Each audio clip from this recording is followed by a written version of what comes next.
Ubusambanyi busigaye bumeze nko kwandikisha imoso.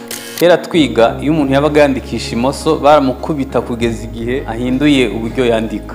Ariko mu myigishirize igezweho kirazira guhutaza umuntu kuko yandikisha imoso.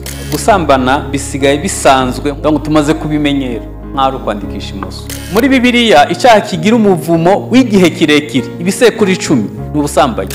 Kuko Imana yanga ubusambanyi. Paulo yavuze ko iyo usambanye n'umuntu muba mubaye umubiri umwe. Kandi nanone muba muvanze imivumo kugera ku bisekuru byinshi. Icya kabiri urakomeretsa. Abantu benshi bagenda n'ibikomere biremereye biteye ubwoba kubera ubusambanyi.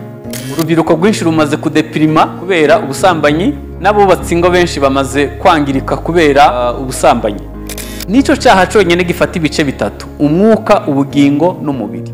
Nta kintu ku isi na kimwe cyemerewe ibyo bice bitatu usibye Imana yonyine.